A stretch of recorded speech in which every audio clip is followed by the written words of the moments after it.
On this episode of O'Fallon Matters, experience all the highlights from this year's POW MIA ceremony. Step into O'Fallon's PD's new training room.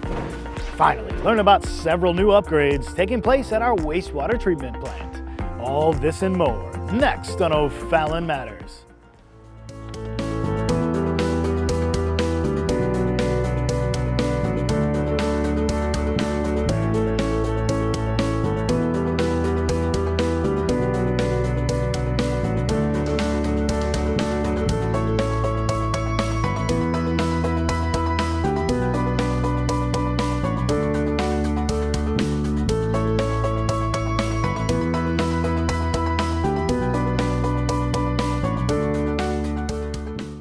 Welcome to O'Fallon Matters. I'm your host, Joe Richter. This division provides a liaison between the city and the community. Next on O'Fallon Matters, we'll learn how the Citizens First team helps internal and external customers succeed.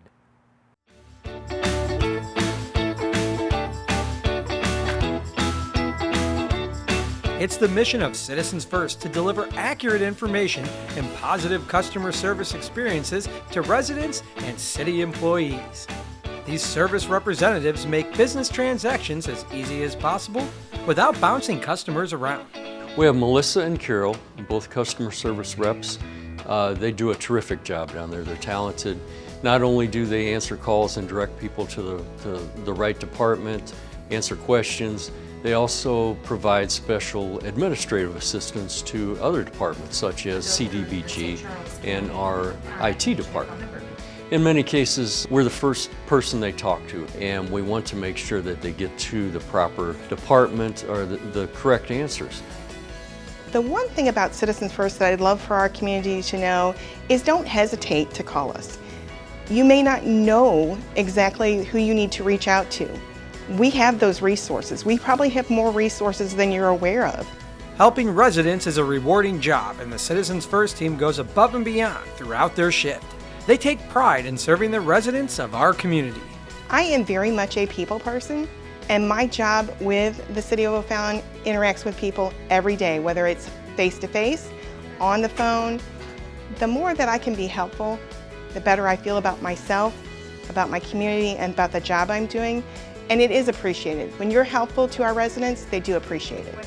One thing that I really like about my job is that every day is a different day. Sure, we do get some repetition throughout the day, but there are situations where we're learning things too. So when the residents come in that have questions or concerns that we don't know of ourselves, we learn together. Well, I come back to a call that we received from an elderly lady quite a while back. All she knew was that there was a hair salon on Highway K that she usually goes to, but she could not remember the name of it. She could not remember where it was, except that it was on Highway K. And it was frustrating to her because she wanted to get there and she could not remember how. Our customer service rep got online on the internet, started naming off salons that were located along Highway K until she said, yes, that's the one, and gave her the information to contact the salon, and that made her very happy. Next time you need help with the city service, or you just need help contacting a staff member, remember that Melissa and Carol are there for you with a calming voice and a warm smile. Don't be shy. Contact Citizens First for help. Here at City Hall and throughout our facilities, we always look at the job as trying to help out the residents and make our city one of the finest places to be. And I believe it is, and I think we work hard at that. And I think the residents realize that, and we have a good rapport with them, and I think we continue to do that.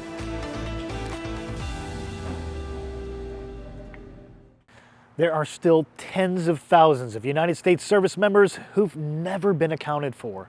Each year, this community comes together to honor the sacrifices made by our lost POWs and MIAs, as well as their families, and to celebrate hope for their return.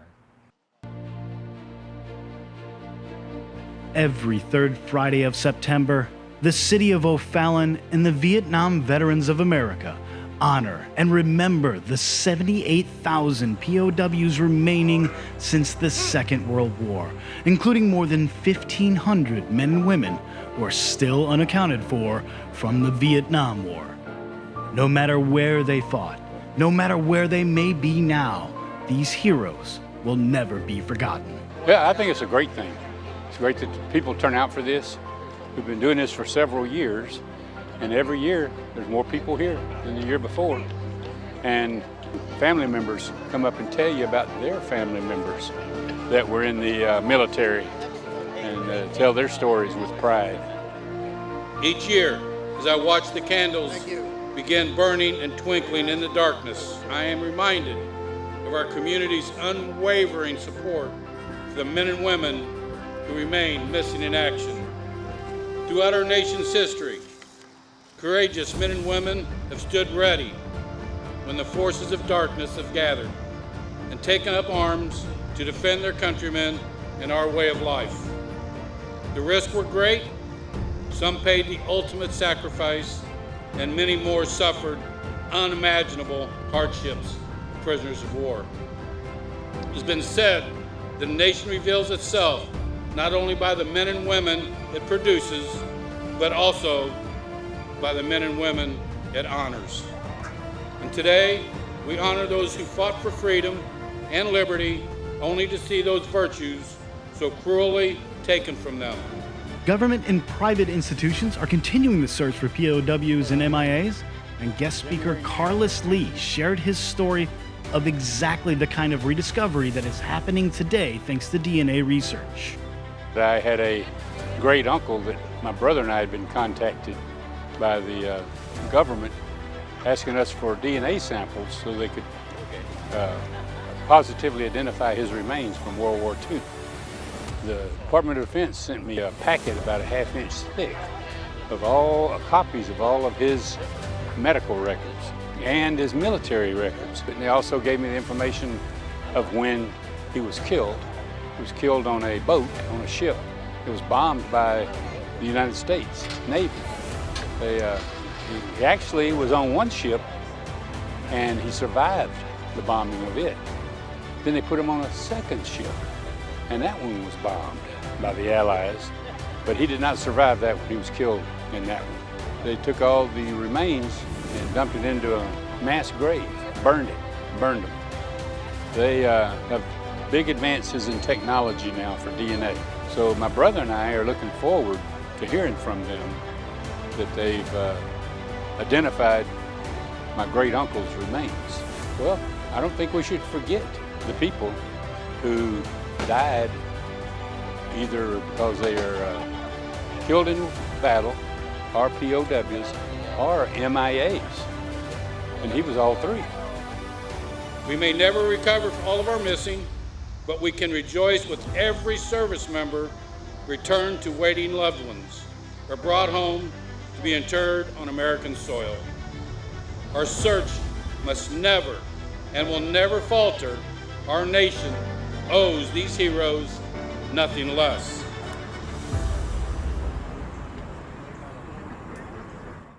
The O'Fallon PD recently unveiled a new defensive tactics room to offer advanced training to officers. Joe Meyer has more. In police forces across America, use of force has always been a critical concern. While officers are highly trained in the use of pepper spray, tasers, and firearms, the reality of modern police work is that most incidents involve hands-on use of force. Statistics show that the lower an officer's skill level, the higher the chance an officer will panic and use more force than necessary, or freeze and use less.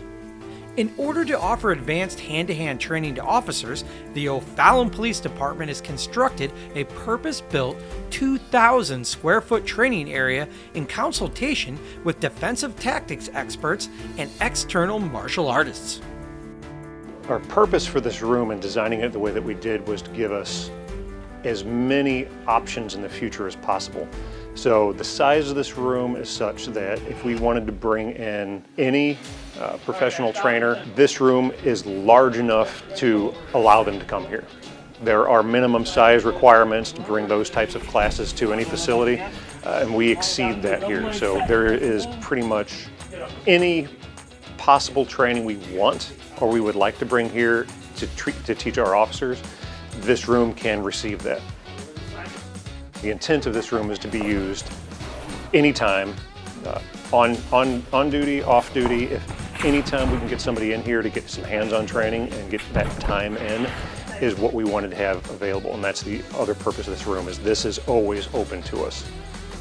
This state-of-the-art facility is being paired with world-class training programs to give officers the skills and experience necessary to effectively control resisting subjects. The reality of what we deal with are people that are having overdoses, and they're not necessarily trying to fight you. They don't want to go in handcuffs, and they don't want to allow you to have voluntary compliance. And our previous styles really don't have anything to actually deal with the reality of what we do out here. We want to put officers in positions where not only they can become dominant, but if they're put on the ground and they're stuck in a defensive position, they're able to fight effectively in any position. You're familiar and comfortable with the position and how to fight out of it. You become more effective overall. Stress is reduced, and officer-involved injuries and suspect injuries decrease. And this facility was also made possible thanks to the funds raised by O'Fallon's use tax. This is another example of how the O'Fallon Police Department and the City of O'Fallon are ahead of the curve when it comes to training and providing the best possible service to our citizens. They funded us with this room, with training, with equipment, because they expect us to be at a higher level. And we're going to meet that higher level by being trained in verbal and physical skills, with dealing with the 80% of the reality of what we do out here. And that's the overall purpose of this program, is to serve the citizens of the city better. I'm trying to fall back down, right? And then I pulled myself right into a guard because I didn't land that other leg first with keeping pressure down. O'Fallon's wastewater treatment plant is undergoing renovations that will make vast improvements to the system. Now, learn how the project is coming along.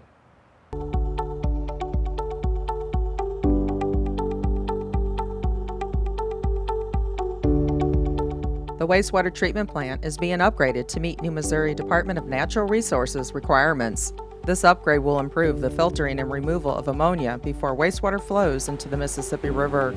The upgrade will also include improved regulation of overflow. The biggest benefit of this upgrade is there's multiple things, but one of the biggest things you'll notice is the new BNR tank that's out right next to Highway 79. That is replacing the biofilters.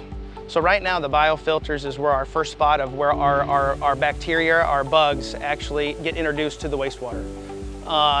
It goes to the biofilters, then it goes into aeration tanks. So what the biofilters, we're going to be getting rid of those with these much larger tanks. That's actually going to introduce the bugs, and it's going to do a mixture too. It's going to really truly separate our RAS and our effluent from our primaries. So it's going to put all that together in 4 big tanks, and we can choose how many tanks we want to run depending upon what we need. And then that is basically going to give us more extended aeration. And the big part is it also will greatly reduce ammonia, but it also will give us much better treatment. The second upgrade to the plant will address overflow issues.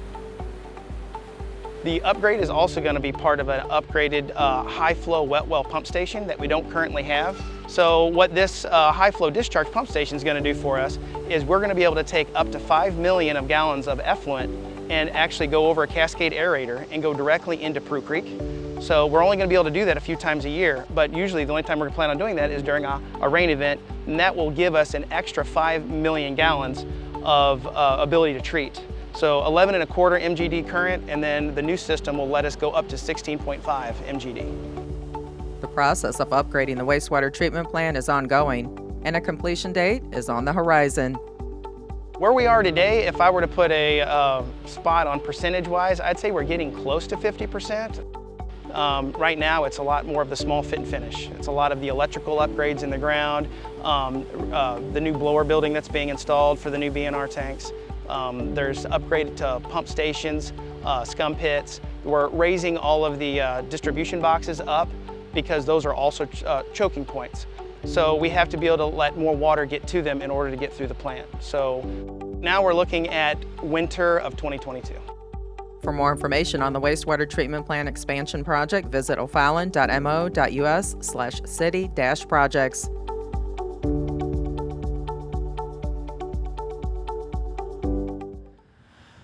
Although fall is come, we can't forget how beautiful our city looked this summer. So let's all stop and take a closer look at the flowers.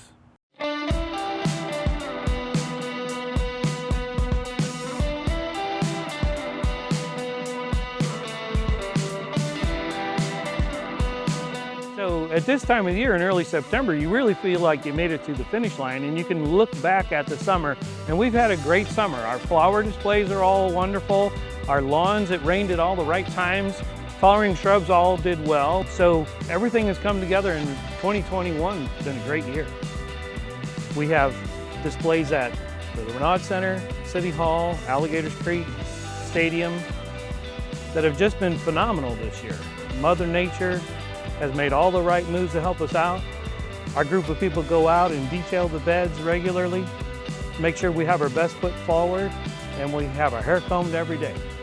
Looking back on 2021, how well things went, some of our best performers were the 9/11 visitors area at City Hall, the Renaud Center that had some vibrant yellow-green plant along with a couple shades of purple. The Veterans Walk, we did a mix of light green coleus and some chocolate coleus together. People have to stop walking and take a closer look at them. I'm always amused at how we'll get a box about this big, which has probably half of our flower display. The greenhouse is empty through the wintertime until we get to that planting day. And then before long, the greenhouse starts to just fill with plants. And when they start to show some color, some flower, that's when we actually want to move them outside into the gardens. It's a huge amount of work for the crew to go out and plant 16,000 flowers. When we try to get it done in a 3-week period, we get to maybe by Father's Day, we want everything actually growing and showing some flower color. And that's exciting to see that develop because our flower choices then come to life and we can see whether or not what we had in our head actually is what is coming into real life. My favorite display here in O'Fallon is at Alligators Creek. We've focused the entire planting to be plants that were in bloom at their peak during the swimming season. So for example, behind me in this particular bed next to our Parks and Rec office, the purple is the Angelonia. Behind it, the orange is a new marigold that's called Endurance. Behind the marigold is Gomphrena, which is a smaller, more delicate look. And then behind the Gomphrena is a white hydrangea those are showstoppers no matter where you plant them.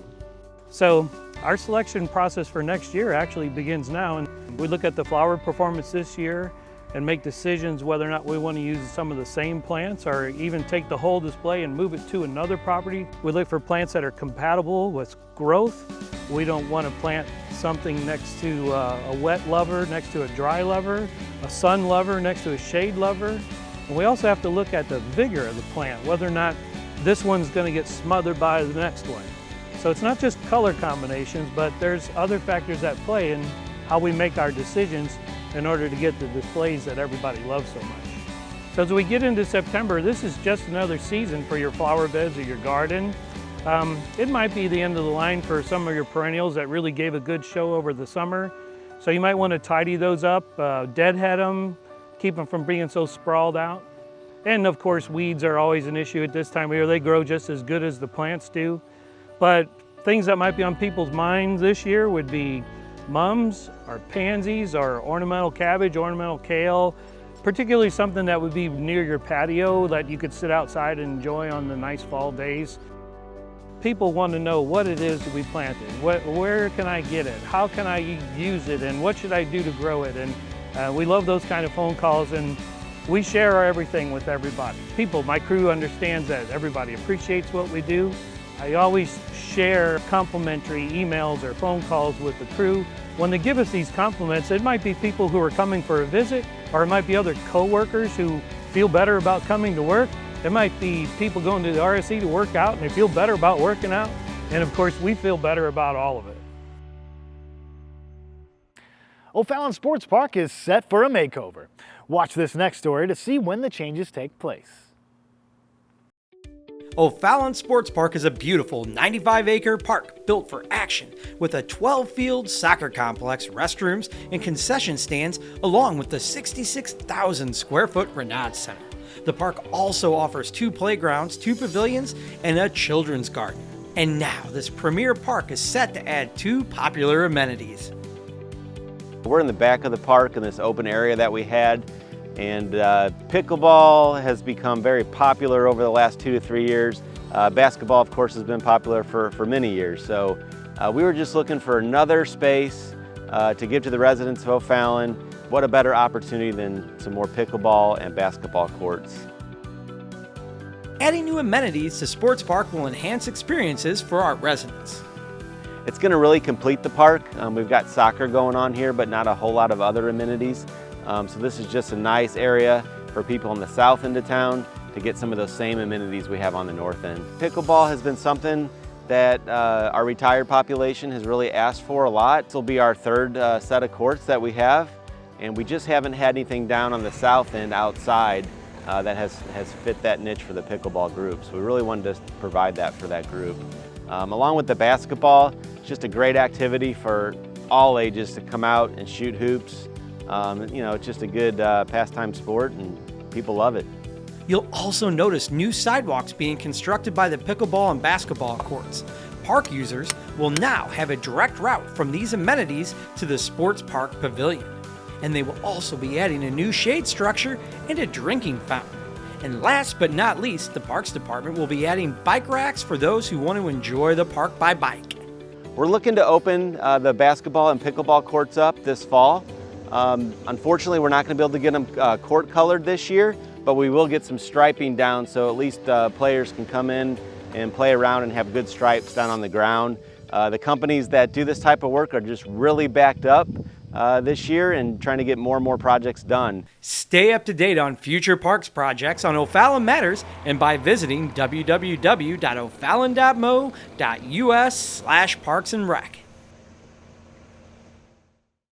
Thanks for joining us today. If you have a good story idea, please let us know. Email us at OFallonTV@o'fallon.mo.us. And remember to give back to your community because O'Fallon matters to all of us.